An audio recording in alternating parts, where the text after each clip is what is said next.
বন্ধুগণ, আপনারা জানেন যে গতকাল আমাদের সহযোদ্ধা শরীফ ওসমান হাদী শাহাদাত বরণ করেছেন। পুরো বাংলাদেশের মানুষ আজ শোকাহত এবং তারা শরীফ ওসমান হাদীকে যারা হত্যা করেছে তাদের বিচার চায়।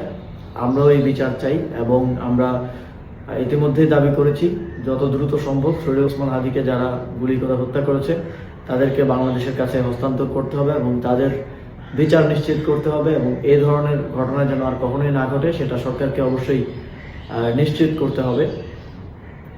একই সাথে আমরা দেখেছি আজ সারা দেশে মানুষ ওসমান হাদীর জন্য নেমে এসেছে।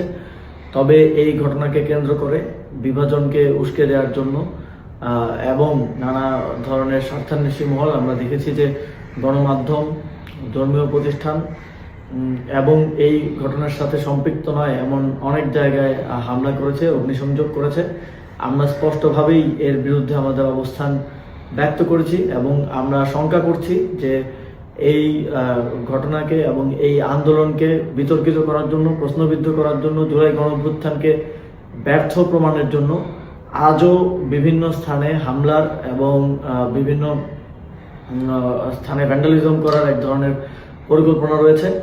আমি বাংলাদেশের জনগণকে আহ্বান জানাতে চাই, আমাদের দেশের সম্পদ রক্ষা করার দায়িত্ব আমাদের এবং কোনো ধরনের সেন্সিটিভ প্রতিষ্ঠান, ধর্মীয় প্রতিষ্ঠান এবং সংবাদ মাধ্যম, ব্যবসায়িক প্রতিষ্ঠানের যেন কোনো ধরনের ক্ষতি না হয় সেটা নিশ্চিত করা আমাদের দায়িত্ব।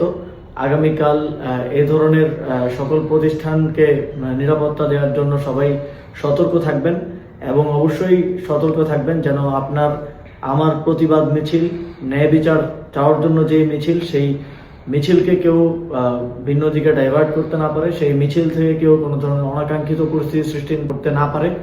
আমরা ওসমান হাদীকে একজন বীর হিসেবে স্মরণে রাখতে চাই। তিনি যেই সাংস্কৃতিক, সামাজিক এবং রাজনৈতিক লড়াই শুরু করেছিলেন ইনকিলাব কালচারাল সেন্টার, ইনকিলাব মঞ্চের মাধ্যমে, তিনি যে প্রতিষ্ঠান গড়ার কথা বারবার বলতেন, তিনি যে যোগ্য মানুষ গড়ে তোলার কথা বারবার বলতেন, সেই উদ্দেশ্য এবং সেই লক্ষ্যকে সামনে রেখে আমরা এগিয়ে যেতে চাই। আমরা তাকে সামনে রেখে যেন কেউ বাংলাদেশে সন্ত্রাস এবং ভাঙচুরের রাজনীতি করতে না পারে, তাকে সামনে রেখে যেন কেউ নিজেদের ব্যক্তি অথবা গোষ্ঠীর স্বার্থ হাসিল করতে না পারে, সে বিষয়ে সবাইকে সতর্ক থাকার আহ্বান জানাচ্ছি।